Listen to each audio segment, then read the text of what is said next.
동울 김용옥이 천안함 사태가 일어났을 때 북한이 했을 가능성은 0.0000001%도 안 된다라고 얘기를 했고, 현 정권뿐만 아니라 문재인 대통령 홍보물이라는 생각이 듭니다. 한 출판사를 제외한 모든 교과서에 이렇게 문재인 대통령이 수록되어 있습니다. 촛불 집회는 모든 교과서에 다 실려있는데 이런 식으로 실려있습니다. 전체가 이렇게 보면 4단원 촛불 민주주의를 밝히다, 이렇게 전체를 촛불 집회 서술을 해놨습니다.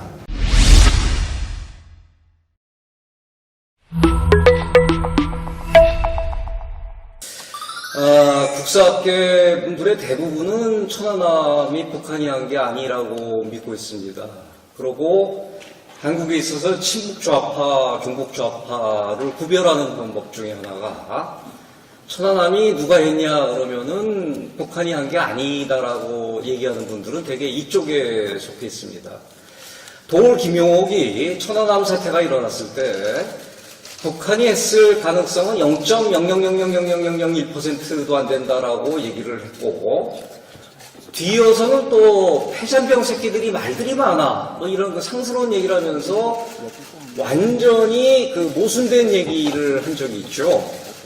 그러고 그 조용환 변호사라고 하는 분이 민주당 추천으로 헌법재판관에 지명이 됐던 적이 있습니다. 그런데 그 청문회에서 낙마가 돼서 되지를 못했는데, 낙마된 가장 큰 이유 중에 하나가 천안함 폭침이 누가 한 거라고 생각하냐 그랬더니 내가 직접 보지 않아서 모르겠다라고 답변을 해가지고 낙마가 됐습니다.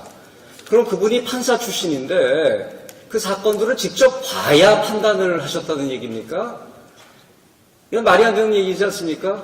그런데 이분이 요번에 또다시 나타나가지고 현 정권의 그 불법적이고 폭력적인 그 방송작의 그 KBS 이사로 투입이 되고, 한 이사를 잘라낸 다음에, 잘라낸 게 아니죠. 뭐 그 강압으로 쫓아낸 다음에 KBS 이사가 되고 장악을 하고, 그러고 불법적인 수청위원회인 진실과 미래위원회 설치에 앞장을 섰습니다. 그리고 이 위원회는 법원에 의해서 불법 판정이 내려졌습니다. 이 천안함이라고 하는 것을 지학사에서 요번에 내면서 참고서에 원인을 알 수 없는 폭발이 일어나 침몰한 사건이라고 얘기한 것은, 이것은 그 대한민국 정체를 아주 근본적으로 부정하는 그런 그 서술이라고 아니할 수가 없습니다. 자, 그럼 본 토론으로 돌아가서 단정에 관한 얘기. 그러면 뭐 단정은 언제나 남한 책임이고 북한 책임이고 이승만의 정읍 발언이 어쩌고 이런 거를 귀에 못이 박히게 들어왔는데, 이제 우리는 증거로 얘기를 해야 됩니다. 45년 8월에 스탈린 지령서, 한반도에서 단독정부를 38소선 이 북에 세워라라고 하는 지령서 공개가 됐죠. 그거보다 더 중요한 게 여기에 아마 그 원본으로는 처음 공개가 되고 있는 것 같은데, 45년 12월에 소련군 총정치국장인 쉬킨 대장에 의해서 작성된 보고서, 굉장히 그 방대한 분량인데, 여기서 46년 초까지 친소 단독정부를 세우라라고 하는 구체적인 블루프린트를 제시를 했고, 여기에 따라서 이것도 국사학자들은 인용도 안 하지만 가끔가다 얘기를 할 때 또 슈킨이라고 러시아어를 모르니까 잘못 또 발음을 하고 표기를 합니다. 자, 여기 있는 거는 그래서 그 지령에 따라서 46년 2월에 그 유명한 김일성을 위원장으로 하는 임시인민위원회, 북조선 임시인민위원회가 구성이 되면서 법안을 발표하고 토지개혁을 단행을 합니다. 그런데 이건 이제 미국 나라에서 나온 그 정보인데요. 임시인민위원회는 우리의 정부이다라고 본인들이 46년 2월에 생긴 위원회를 정부라고 인정을 하고 있습니다. 당시에는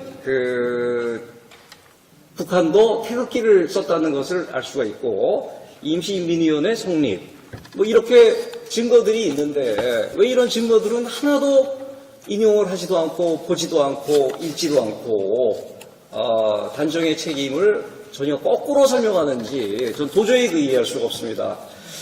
사실 제가 우파 운동권이라고 흔히 얘기하는 그 사회 참여를 시작하게 된 계기가 2000년 초반인데, 그 가장 중요한 이유가 그때 그 금성출판사 근현대사 교과서가 나왔는데, 이 교과서가 너무나 심각하게 왜곡된 것이어서 이걸 보고 안 되겠다. 대한민국 사회가 큰일 났다라는 생각에 우파 시민운동에 참여를 하기 시작했습니다. 그 이후에 제 인생은 한마디로 조진 인생이 돼버렸어요. 그런데 이번 나온 교과서들은 종합적으로 판단을 해봤을 때 그 2000년대 초반에 나온 그 유명한 금성출판사 근현대사 교과서보다 훨씬 더 안 좋은 그런 책들이 나오게 됐습니다.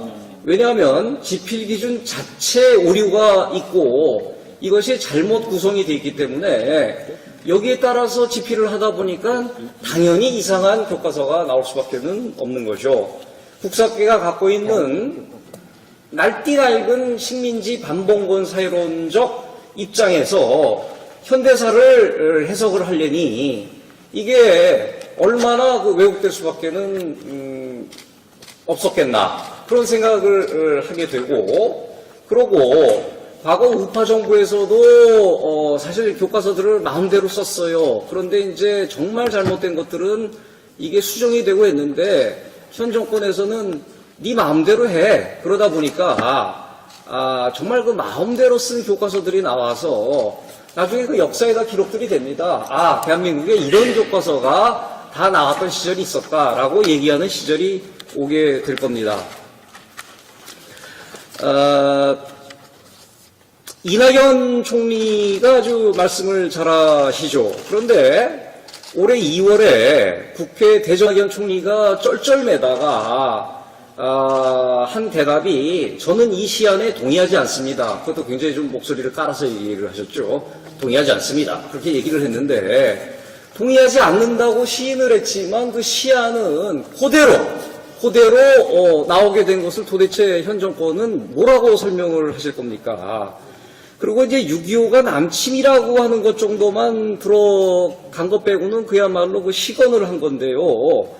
이것도 남침은 그 소련이 붕괴되고 나서 기밀 자료들이 해제되고 중국에서 기밀 자료들이 이어서 공개가 되다 보니까 남침이라고 하는 사실은 이제 도저히 부정할 수가 없어서 집어넣기는 집어넣는데 그 앞에 브루스 커밍스의 그 유명한 내전론을 갖다 붙인 괴상한 형식의 소술이 모든 교과서에 다 나와 있는 것을 이번에 확인을 했습니다. 38선에서 일어난 크고 작은 분쟁 끝에 남침이 있었다. 이게 왜 그러냐면은 커밍스 논리는 내전론이죠. 38선에서 크고 작은 분쟁이 있다가 황해도에서 시작된 분쟁이 전전선으로 자연스럽게 확대된 것이라고 하는 얘기가 주류를 이루다가 문서들이 나오게 되니까 이게 이제 남침이라고 안 할 수는 없으니까 이런 그 꼼수를 부린 그런 서술이 나왔습니다. 6.25는 우발적으로 생긴 전쟁이 아닙니다. 이것은 그 스탈린, 모택동, 김일성, 박헌영이 몇 년에 걸친 치밀한 논의와 계획 끝에 벌어진 전쟁인데 이런 것들을 숨기려고 하니 이런 그 기형적인 서술이 나올 수밖에 없었다.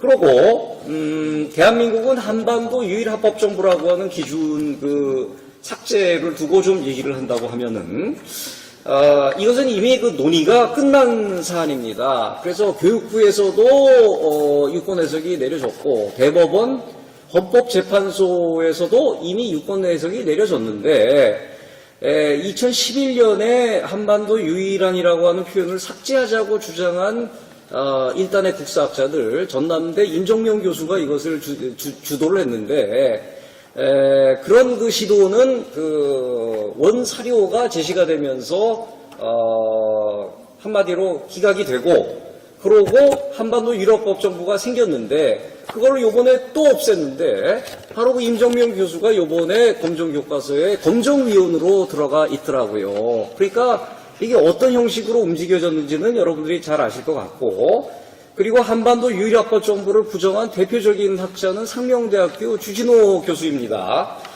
현재 대한민국 역사박물관 관장을 하고 있고 또 연임이 된 사람인데, 주진호와 이 천재교육 집필진들은 이 수정을 거부하면서 이 소송을 걸었어요. 그랬다가 그 소송에 지게 됩니다. 그런데도 불구하고 계속해서 대한민국은 한반도 유일학법 정부가 아니다라고 하는 논지를 주장을 했었습니다. 그런데 이것도 참 재밌는 게 바로 이 국회 교육문화위원회에서 주진호 관장이 출석을 했는데, 당신 대한민국이 한반도 유일학법 정부가 아니라고 주장을 했는데 어떻게 된 겁니까? 얘기를 하니까 거기서는 또 대한민국 유일학법 정부가 맞습니다라고 얘기를 했어요. 그러면 도대체 주진호 교수의 입장은 뭔지 지금 현재 대한민국 역사박물관장이니까 대답을 해주셔야 될 것 같습니다. 제가 그 동영상은 지금 갖고 있습니다. 여러분들이 원하면은 제가 제공을 해드리도록 하겠습니다. 그때 대한민국은 한반도 유일학법 정부 맞습니다 라고 얘기를 하면서 시인을 했는데 왜 지금 와서 다른 얘기를 하는지, 서울대 박태균 교수도 마찬가지입니다. 이러한 그 오류는 원래 그 리영희 교수의 의도된 교활한 오역 때문에 그 시작이 됐고, 그리고 영어를 잘 못하는 국사학자들이 이 오역을 그대로 따르면서 생겨났던 오류였는데, 이게 원문이 이제 많이 공개가 되고, 그리고 이것이 한반도 유일학법 정부라고 하는 게 이제 확실해지니까 여기서 그 두 번째 꼼수가 일어나는 것입니다. 여기에 대해서는 그 조선일보의 그 국사학자죠, 이선민 기자가 참 잘 정리를 해서 그대로 제가 읽어보도록 하겠습니다. 고등학교 정도의 영어 실력과 초보적인 논리적 사고력을 가진 사람이라면 쉽게 해석될 수 있는 원문을 그들은 보지 않은 것인가? 봤다면 해석할 실력이 없는 것일까? 아니면 다른 이유가 있을까? 진실을 최우선적으로 생각해야 하는 학자들이 진실을 끝까지 외면하는 까닭은 무엇일까? 어느 경우든 이런 사람들에게 역사교육을 맡겨놓아서는 곤란하다는 생각이 들기 시작했다. 라고 2015년 11월에 쓴 그 글이 있는데, 바로 맡기지 말아야 될 사람들에 의해서 역사교육이 맡아지면서 나온 결과가 오늘의 결과다라고 하는 것을 말씀드려야 될 것 같습니다. 자, 48년 12월 12일 유엔 총회에서 한반도 결의안이, 한국 결의안이 통과가 됩니다. 58개국 중 찬성 48표, 반대 6표, 기권 1표, 결석 3표로 압도적으로 통과된 것은 불문 영문으로 이 원문을 여러분들이 쉽게 볼 수가 있습니다.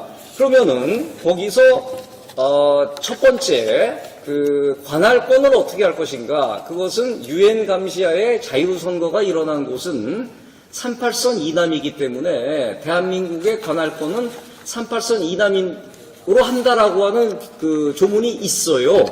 그게 있는데 그 뒤에 그렇지만 한반도에 있어서 유일한 합법 정부는 대한민국이다 라고 다른 문장, 다른 조문에서 얘기를 하고 있는 겁니다. 요거를 둘을 합성을 해가지고 38선 이남의 유일합법 정부가 대한민국이다라고 하는 장난을 친 것을 우리가 언제까지 이것을 교과서로 해야 되는지 저는 여러분들에게 묻고 싶습니다.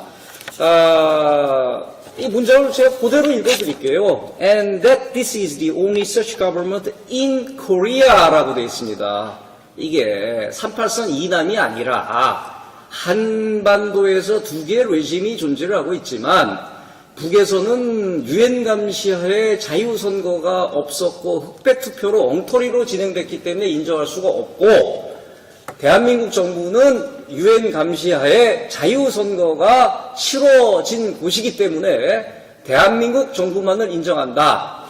근데 위에 관할권은 근데 선거가 일어난 38선 이남으로 한다라고 하는 것을 어떻게 이렇게 교활하게 붙여가지고 처음엔 오역을 했다가 오역이 안 통하니까 이제는 이걸 붙이는 이런 그 상황이 너무나 개탄스럽다라는 말씀을 드리고 싶습니다.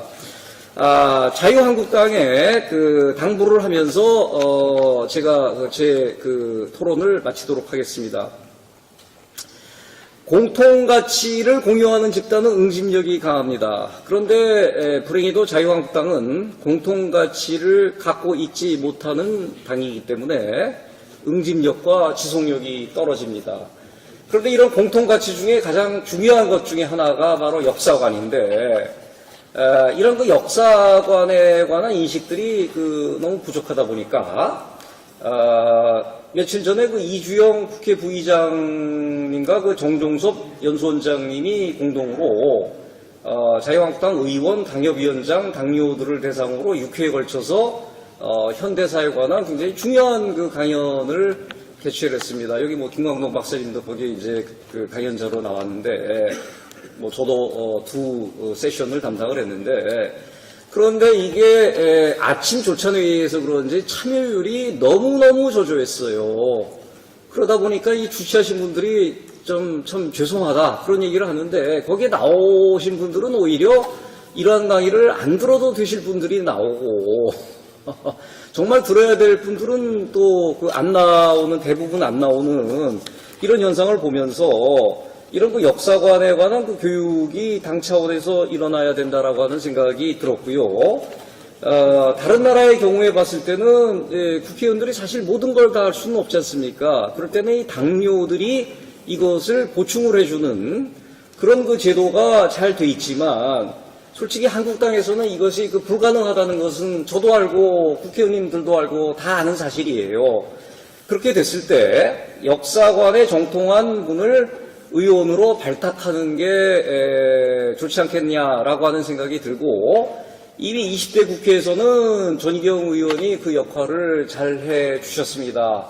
뭐 정말 일당백으로 해주셨는데 21대 때도 전문 지식과 전투력을 겸비한 전문가를 영입해 주셨으면 하는 그 당부를 드리고 싶습니다. 20대에서 여성 의원을 영입해서 성공을 거뒀기 때문에 21대에서도 여성분을 하는 게 좋지 않겠나 뭐 그런 생각을 갖게 됩니다. 왜냐하면은 이러한 그 교육과 가치관과 전투력을 갖추지 못한 정당은 판판이 깨질 수밖에 없다라고 하는 것을 저는 그 20여 년의 경험을 통해서 너무나 잘 봐왔고 저쪽은 잘못된 역사관이고 가치관이라 하더라도 그것을 공고하게 공유하고 있기 때문에 그 전투력을 갖고 있지 않나라고 하는 생각을 피력을 하면서 제 토론을 마치도록 하겠습니다. 이상입니다. 저는 2014년도부터 우연한 기회에 이 교과서를 보면서 처음에는 그러려니 그냥 우리 역사 교과서, 흔히 말하는 교과서이기 때문에 별 문제의식 없이 보다가 자꾸 보다 보니까 뭐가 문제가 하나씩 둘씩 보였습니다. 그래서 지금까지 교과서를 살펴보면서 그동안의 국사편찬위원회 교육과정평가원, 그 다음에 특히 출판사하고 홀로 엄청 싸웠습니다. 많이 싸워서 그렇게 해서 이제 교과서에서 수정된 부분도 많고 또 심지어는 민족문화대백과사전에서도 수정된 부분이 많습니다. 근데 현행이죠. 지금 올해까지 사용하는 8종 교과서를 그동안 너덜너덜할 정도로 보고 또 이번에 새 교과서를 제가 입수를 해서 살펴본 느낌은 일단 분량에서는 1대3이니까 3이라는 것이 근현대사가 75%입니다. 그런데 기존의 서술에서 큰 차이는 없는데 거기에 추가된 것이 현 정부에 대한 아주 칭송 일변도의 서술입니다.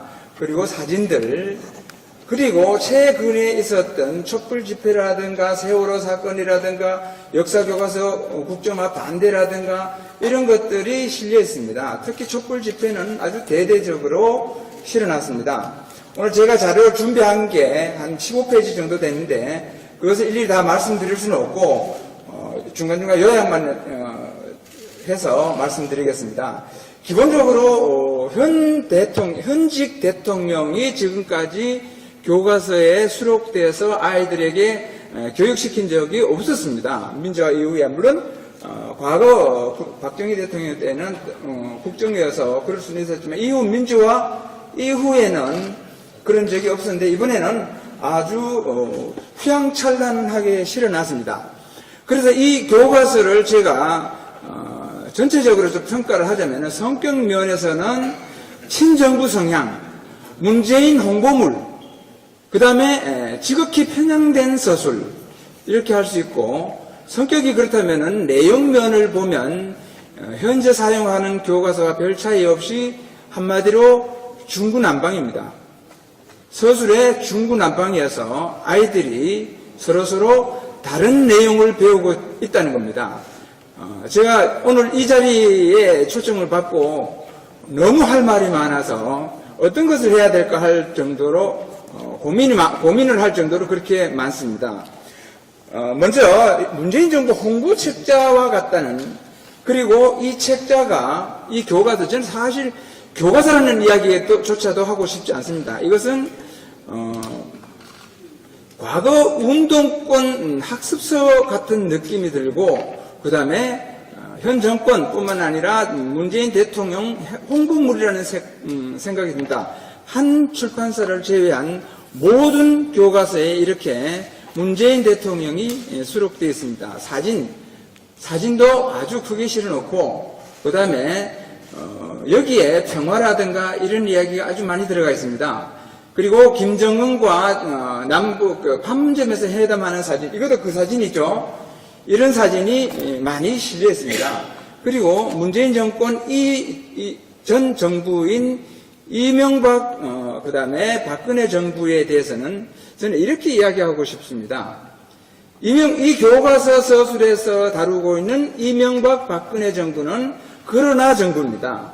서술이 좀 가다가 그러나 이렇게 흔히 속된 말로 초를 칩니다. 제가 한 가지만 읽어보겠습니다. 박근혜 정부는 국민의 반대 여론에도 불구하고 역사교과서 국정화를 추진하였다.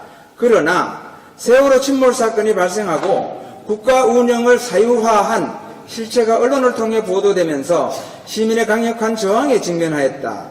또한 갑자기 개성공단 운영을 중단하는 등 남북 관계를 크게 경직시켰다. 남북 관계가 경직됐다가 아니라 크게 경직시켰다. 이런 식으로 서술을 하고 있습니다. 그리고 촛불 집회 사건, 지금 너무 많아서 다 말씀드릴 수는 없고, 촛불 집회 사건, 촛불 집회에 관해서도 굉장히 우호적으로 실어놨습니다. 촛불 집회는 모든 교과서에 다 실려있는데 이런 식으로 실려있습니다. 전체가 이렇게 보면 사단은 촛불 민주주의를 밝히다, 이렇게 전체를 촛불 집회 서술을 해놨습니다. 이 교과서에서 촛불 집회라는 것은 최근에 있었던 일입니다. 이 아이들의 역사 교과서는 역사적 평가가 이루어지고 학계의 학술적 성과가 축적된 다음에 정설이나 통설 위주로 실어서 아이들에게 가르쳐야 하는데, 최근 5년 내에 있었던 특히 문재인 정부와 직접적인 연관이 있는 이러한 사건들을 아무런 평가나 그것 없이 전부 다 우호적으로 실어놨습니다. 그 중에 하나를 제가 보겠습니다. 동아출판사인데 2016년 10월부터 시작된 박근혜 대통령 퇴진 요구 촛불 집회는 시민이 나라라는 주인임을 증명하는 광장의 정치였다. 전국에서 지속적으로 열린 집회에 1,500만 명 이상이 참가했지만 단 한 차례의 폭력행위도 발생하지 않고 평화적으로 진행되었다. 이렇게 교과서에 실려 있습니다. 100년, 200년 전의 역사가 아닙니다. 불과 2, 3년 전의 역사입니다. 이렇게 거짓말해서 아이들에게 가르치고 있습니다. 이렇게 현 정부의 우호적인 서술을 하는가 하면 그 다음에 역사적 사건에 대해서 지극히 편향적으로 또는 사실을 왜곡하여 서술하는 경우가 있습니다. 아까 천안함 용사가 나오셔서 한 말씀 하셨는데 저도 옆에서 울컥했습니다. 그런데 천안함에 대한 서술을 보면 그냥 언급하는 수준입니다. 천안함 피격이냐 사건이냐 이것이 중요한 게 아니라 중요한 것은 이 사건에 대해서 전혀 서술하지 않았다는 겁니다. 서술이라는 것은 이 천안함 사건이 어떤 일로 벌어져서 어떤 희생자가 생겼으면 이것을 서술해야 되는데 교과서에 실은 것은 겨우 천안함 피격과 그 다음에 천안함 사건, 천안함 신물 이 5자밖에 없습니다. 그런데 이 교과서의 촛불 집회에 대해서는 이렇게 장황하게 실어놨습니다. 촛불 집회. 그것뿐만 아닙니다. 이명박 정부 박근혜 정부에 있었던 4대강으로 인한 녹조 현상을 이렇게 실어놓고 그 옆에는 세월호 사진을 실어놨습니다. 세월호 사진을 실었습니다. 천안함은 아예 겨우 5자, 신물이든지 사격이든지 겨우 5자. 그런데 세월호 사진은 이렇게 크게 실어놓고 여기에 대해서 설명을 하고 있습니다. 이게 지금 현 교과서입니다. 이런 천안함 문제도 있고 최근 한일 관계에 논란이 됐던 위안부 문제도 있는데 위안부 문제의 서술에 일관된 것은 일제가 여인들을 끌고 갔다라고 했습니다. 초등학교 교과서도 마찬가지고 중학교 교과서도 마찬가지입니다. 초등학교 교과서는 일본군이 여인들을 끌고 갔다고 해서 제가 집필자에게 질의를 했습니다. 일본군이 우리 대한민국의 여인을 끌고 갔다는 증거가 있느냐? 그 답변이 왔습니다. 차고 넘친답니다. 그래서 다시 또 질의를 했습니다. 차고 넘친다면 그 중에 한두 가지만 제시하라. 그게 지난 10월달 초입니다. 아직까지 답변이 없습니다. 제가 또 유선상으로도 수없이 그 증거를 빨리 제시하라. 그런데도 아무런 응답이 없습니다. 그런가 하면 교과서에는 1991년도 위안부가 김학순 씨가 위안부에 대해서 폭로할 때 신문 기사를 교과서에 실으면서 교묘하게 편집했습니다. 이 기사를 보면 아주 특정 사고가 지의이 될 수 있도록 편집했습니다. 그래서 신문 기사를 갖고 왔으니까 이따 필요하신 분은 갖고 가시기 바랍니다. 그 다음에 이러한 서술이 있는가 하면 앞에 김광동 박사님도 말씀하셨지만 이 교과서는 4.19, 그 다음에 5.18, 60항쟁 등 민중저항사를 서술하고 있습니다. 그런데 이전에 근대에서는 동학농민운동이라는 이름으로 이 역사교과서의 단일 주제로서는 가장 많은 분량을 할애해서 서술하고 있습니다. 그런데 그 서술에 보면 인용한 사료 사발 통문은 통문도 아닌 잡기입니다. 그걸 통문이라고 실어놨습니다. 그리고 서술이 엉망인 내용이 실려있습니다. 완전히 말이 안 되는 서술이 실려있는가 하면 그 다음에 패전개혁이 실려있는데 교과서마다 다 다릅니다. 어떤 데는 오지영의 동학사 소설에 나오는 패전개혁을 실어놓고 어떤 데는 정교의 대한개년사라는 야사에 있는 것을 실어놓고 어떤 교과서에는 전봉준의 판결문에 있는 것을 실어놨습니다.